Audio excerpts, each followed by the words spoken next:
everybody. This is Mike Lung over at Allendale's trading floor. It is Tuesday, September 22nd.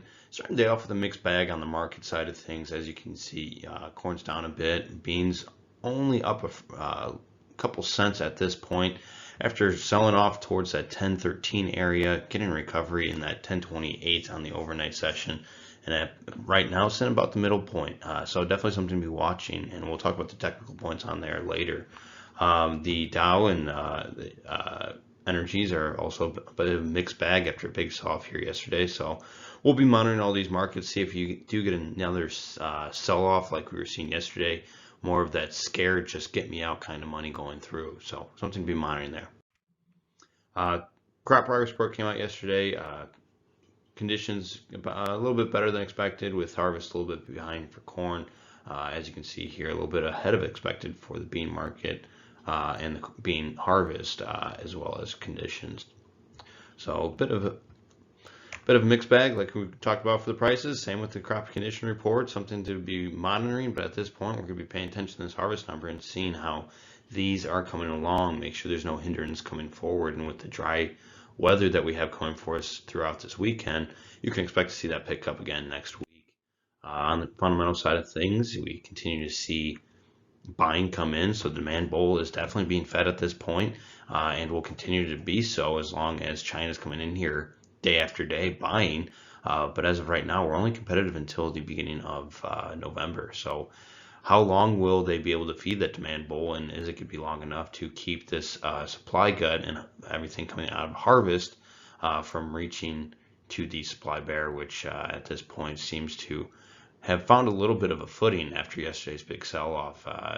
We'll be talking about these support and resistance zones here next. Corn side of things went up to about that 6-day moving average. Tried poking a little bit into yesterday's price action, but as this time just kind of hugging that 10-day moving average. We'll be looking for a close above or below to find some support or selling coming into this market, especially with the MACD looking across.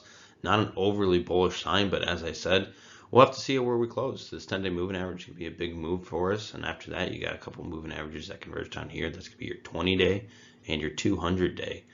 So definitely some things to look at, with the ultimate goal to be looking at is this gap fill. Trade's going to be looking to fill that up. On the soybean side of things, still strong uptrend in place. Could be looking at that 10-day moving average for some decent support. But last night went up to this 10.28 3/4, the low of this peak we so far have. It may not be over. The MACD's not fully crossed yet, so still in bull territory, with the uptrend still clearly in place, and even the minor uptrend still clearly in place. That's going to come right along that 10-day moving average. So we'll be watching those here today, see if anything breaks or if trade goes back into panic mode like we saw yesterday. On the cattle side of things, we got a cattle on feed report coming up Friday at 3 p.m. Range of estimates for on feed marketing and placements have been discussed a lot here recently, with placements looking higher than last year. Same with on feed, and marketing's a bit lower. So we'll be watching that. Choice and select both up on the day, as well as cutouts yesterday. Average cash trade last week 103.34, with a show list of down 2100.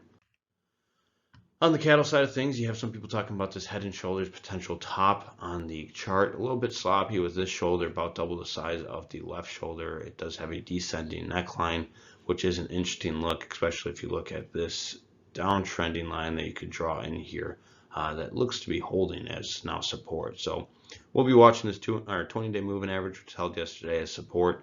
After that, you got the 200-day, and if it does break, you get not only got the neckline, but also the 100-day moving average to break through and find some decent support there, hopefully.